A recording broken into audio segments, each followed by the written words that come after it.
अब हम लोग प्लेन में रूल नंबर 3 पढ़ेंगे। रूल नंबर 2 तक पढ़ चुके हैं, अब हम रूल नंबर 3 देखते हैं। रूल नंबर 3 है, रूल नंबर 3 है जिसको हम लोग कहते हैं नॉर्मल फॉर्म। कौन सा फॉर्म? Normal form. जैसे अभी अभी आपने क्या पढ़ा था? Intercept form. ऐसे ही हम लोग क्या पढ़ेंगे? Normal form. नॉर्मल फॉर्म में क्या है कि जैसे आपको एक प्लेन दिया रहेगा, ठीक है, एक्चुअली प्लेन का इक्वेशन निकालना तो प्लेन ही दिया रहेगा। एक प्लेन दिया रहेगा, ओके, और कह देगा ये कि ये जो प्लेन है ना, ये किसी पॉइंट से पास कर रहा है। मान लो ये कोई पॉइंट पी है, ठीक है, तो तुमको क्या कहेगा कि एक प्लेन दिया रहेगा और एक प्लेन कह देगा कि ये प्लेन किसी पॉइंट से पास कर रहा है, और ये पॉइंट, मान लो इस पॉइंट का पोजीशन वेक्टर आपको बता के रखा हो, ये ए वेक्टर है, इसका पोजीशन वेक्टर, मतलब इस पॉइंट पी का जो पोजीशन वेक्टर है वो ए वेक्टर है।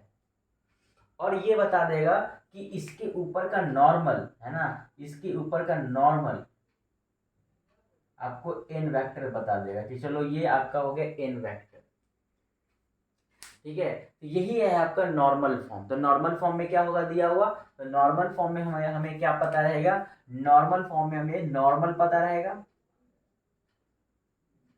नॉर्मल मतलब क्या हुआ कि उस प्लेन के परपेंडिकुलर, है ना, उस प्लेन के परपेंडिकुलर एक वेक्टर दे दिया जाएगा जो कि वो उस प्लेन के परपेंडिकुलर होगा। तो हमें एक ऐसा वेक्टर होगा जो उस प्लेन के परपेंडिकुलर होगा, that is called normal.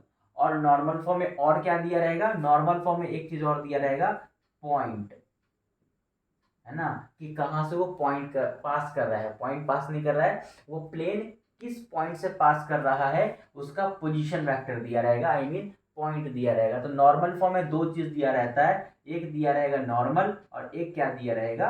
Point, पहला। अब देखो इस प्लेन का हम पता क्या करना चाहते हैं? हम पता करना चाहते हैं कि इस प्लेन का इक्वेशन क्या होगा।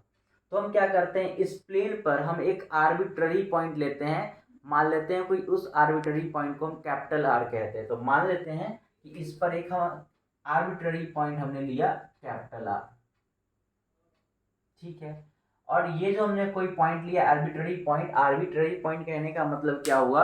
ये पॉइंट आर हम इस प्लेन पे कहीं पर भी ले सकते थे, हमने ये अपने मन से लिया है। मतलब ये पॉइंट आर कैसा पॉइंट है?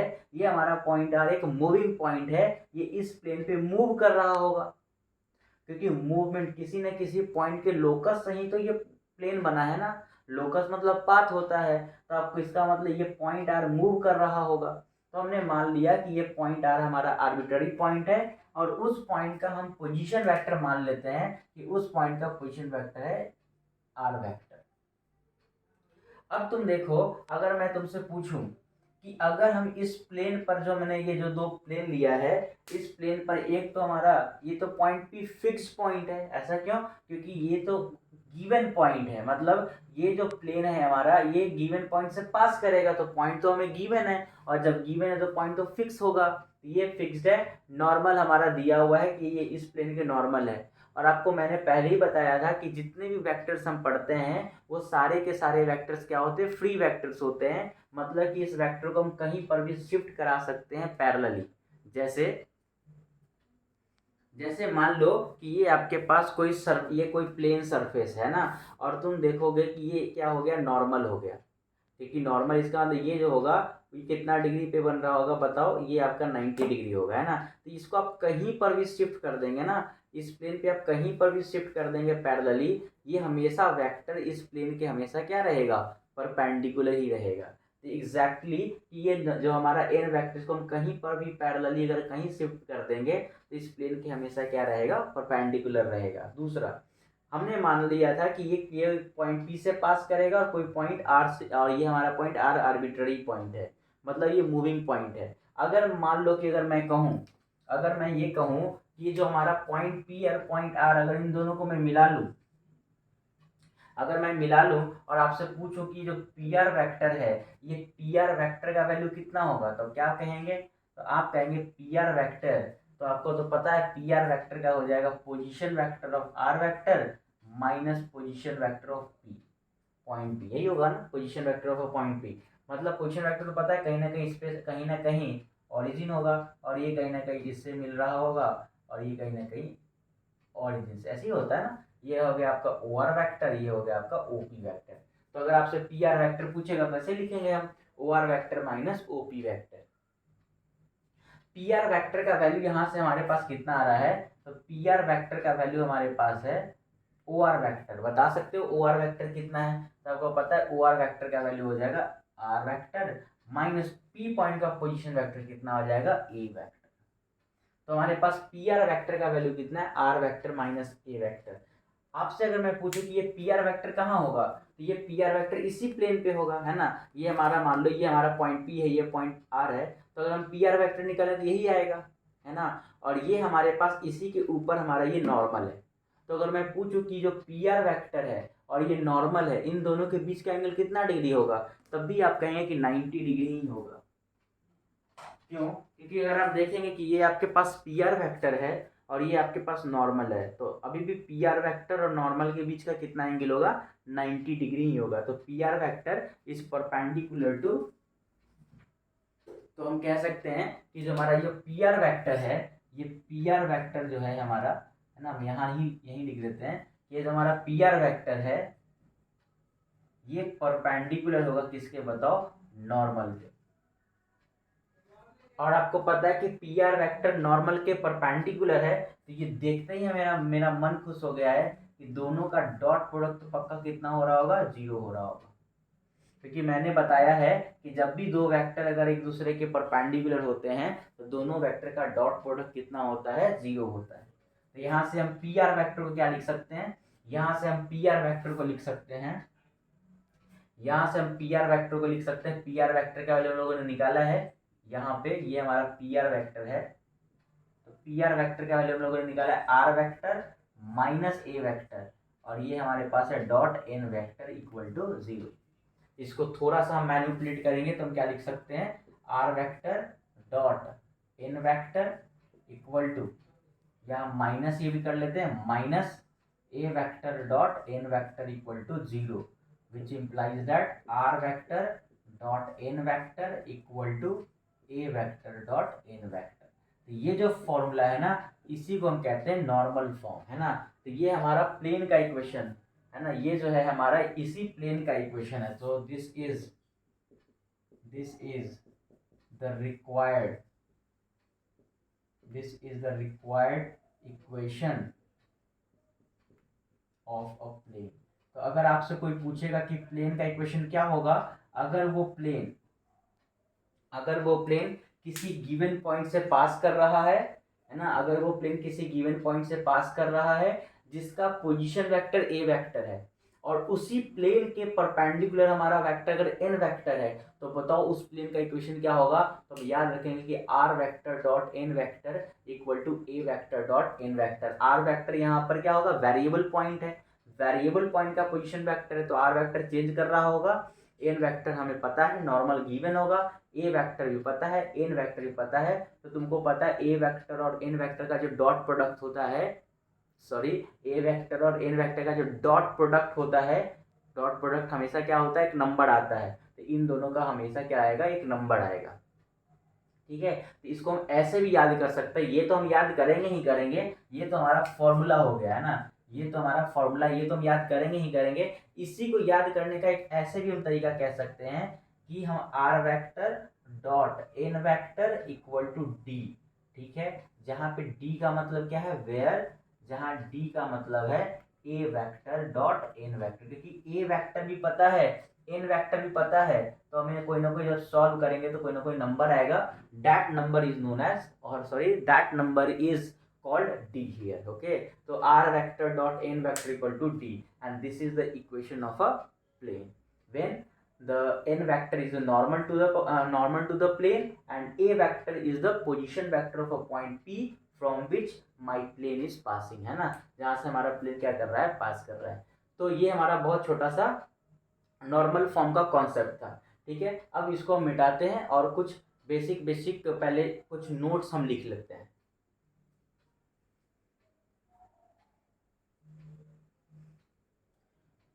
तो हमारा छोटा सा नोट अब,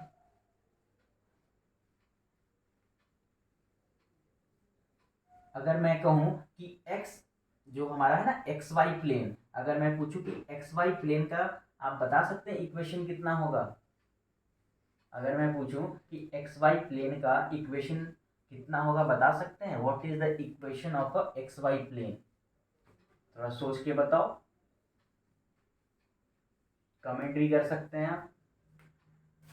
कि जैसे मान लो कि अगर ये हमारे पास जेड एक्सिस है ना, ये हमारे पास क्या है, वाई एक्सिस है, और ये हमारे पास क्या है, एक्स एक्सिस है। एक्स एक्सिस है, ये वाई एक्सिस है, और ये हमारे पास जेड एक्सिस है, ठीक है।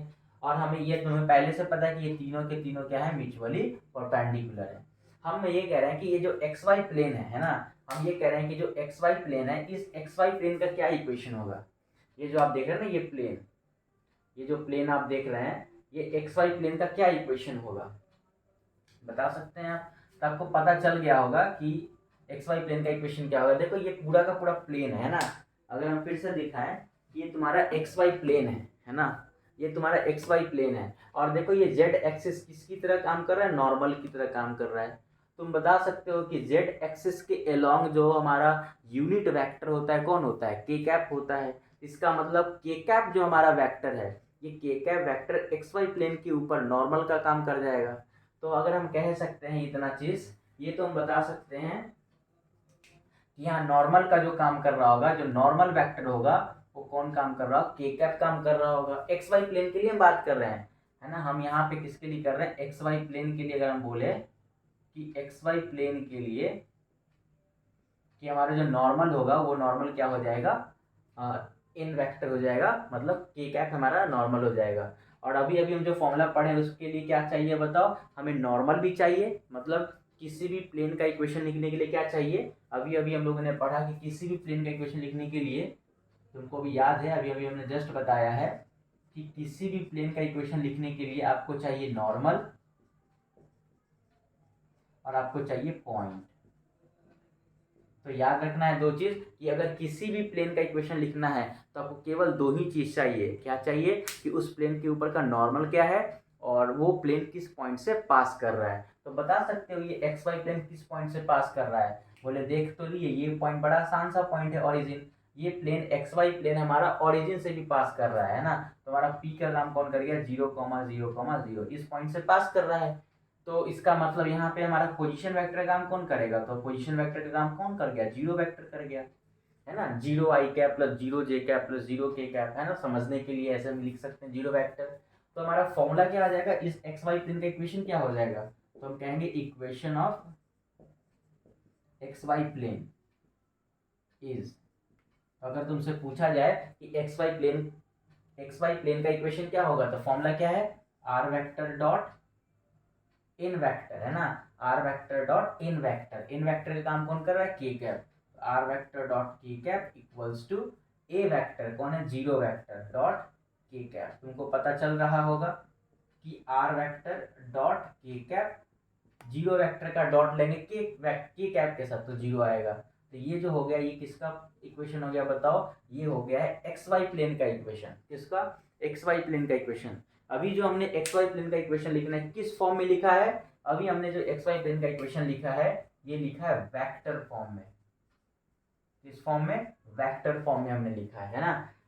और अगर हम इसको कहें कि इसको कार्टेशियन फॉर्म में बदलो, अगर मैं कहूं कि इसको कार्टेशियन फॉर्म में बदलो, तो आप इजीली कर सकते हैं। आर वेक्टर को आपको क्या मानना है, जैसे तुमको याद होगा कि हमने पॉइंट आर लिया था ना, पॉइंट आर का हमने क्या पोजीशन वेक्टर कहा था, आर वेक्टर। तो अगर आप कार्टेशियन प्रोडक्ट या कार्टेशियन पॉइंट ले रहे होते, तो आप पॉइंट आर को क्या लिख रहे होते, X comma Y comma Z, है ना। आपने तो डायरेक्ट कहा था पॉइंट आर का पोजीशन वेक्टर आर वेक्टर, और अगर आप कार्टेशियन पॉइंट ले रहे होते तो पॉइंट आर का कार्टेशियन पॉइंट क्या ले रहे होते, X comma Y comma Z. तो इसका मतलब आर वेक्टर का काम कौन करता है, इसका मतलब आर वेक्टर का काम कौन करेगा, आर वेक्टर काम करता है एक्स आई कैप प्लस वाई जे कैप प्लस जेड के कैप, ये करेगा ना, एक्स आई कैप प्लस वाई जे कैप प्लस जेड के कैप। तो बताओ are vector dot K cap कितना हो जाएगा, तो अगर हम R vector dot K cap लें तो एक्स आई कैप प्लस वाई जे कैप प्लस जेड के कैप डॉट हम किसके साथ ले रहे हैं, के कैप के साथ।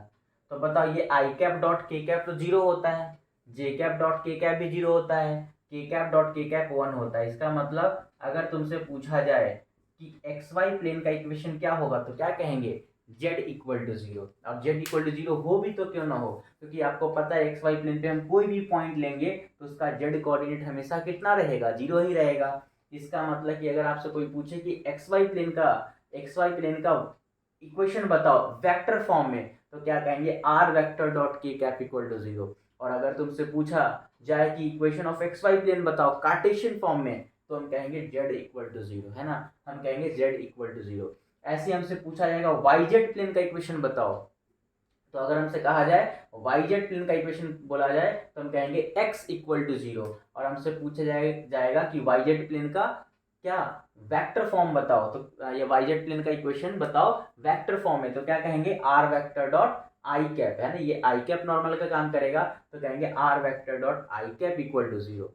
ऐसे ही अगर तुमसे पूछा जाए एक्स जेड प्लेन का बताओ इक्वेशन वेक्टर फॉर्म में, तो इस टाइम पे नॉर्मल का काम कौन करेगा, जे कैप, तो क्या कहेंगे R vector dot J cap equal to zero. और तुमसे पूछा जाएगा कि वाई जेड प्लेन का इक्वेशन एक्स जेड प्लेन का इक्वेशन बताओ कार्टेशियन फॉर्म में, तो क्या कहेंगे y इक्वल टू जीरो, है ना। तो ये बहुत आसान पॉइंट था, तो इसको हम जल्दी से हम लिख देते हैं, है ना, जिससे कि आपको याद रहेगा। तो अगर आपसे पूछा जाए एक्स वाई प्लेन का इक्वेशन, तो एक्स वाई प्लेन का इक्वेशन हमने बताया अभी, क्या बताया एक्स वाई प्लेन का, इसका मैंने बताया are vector dot K cap equal to zero, या फिर कार्टेशियन में तो हम बोलेंगे कितना जेड इक्वल टू जीरो। ये हमारा पहला छोटा सा फॉर्मूला ऑब्जेक्टिव में आता है। ऐसे ही ये हमारा पहला नोट हो गया। दूसरा नोट कि अगर तुमसे पूछा जाए वाई जेड प्लेन का बताओ, तो हम क्या कहेंगे R vector dot I cap equal to zero. और अगर तुमसे कहा जाए कि कार्टेशियन में बताओ, तो हम क्या कहेंगे एक्स इक्वल टू जीरो, उस टाइम पे एक्स इक्वल टू जीरो। और अगर तुमसे पूछा जाए कि एक्स जेड प्लेन का इक्वेशन बताओ, है ना, अगर तुमसे पूछा जाए कि एक्स जेड प्लेन का इक्वेशन बताओ, तो एक्स जेड प्लेन का तो क्या हो जाएगा आर वेक्टर डॉट कितना R vector dot X Z, है ना, तो उस टाइम पे हो जाएगा K cap equal to zero. X Z है ना यहाँ पे, तो एक्स जेड हो जाए तो क्या हो जाएगा j cap equal to zero, j cap equal to zero. और अगर तुमसे पूछा जाए नहीं कार्टेशियन में बताओ, तो क्या कहेंगे एक्जेक्ट प्लेन ना, तो कहेंगे y इक्वल टू जीरो। ये तुम्हारा ऑब्जेक्टिव के लिए बड़ा इंपॉर्टेंट है, एग्जाम में ऑब्जेक्टिव के तौर पे ये पूछा जा सकता है, ठीक है। तो ये आई थिंक इतना वीडियो आपको समझ में आ गया होगा। वीडियो पसंद आया है तो इसको लाइक कीजिए, सब्सक्राइब कीजिए, और मेरे चैनल को, मेरे यूट्यूब चैनल को क्या करो, सब्सक्राइब करो, क्योंकि ऐसे ऐसे बहुत सारे वीडियोस सभी आएंगे, और बहुत मतलब एजुकेशनल वाइज, है ना, मैथमेटिकल वाइज, पूरा थ्योरी वाइज सारा A to Z आपके लेक्चर में रहेगा, है ना।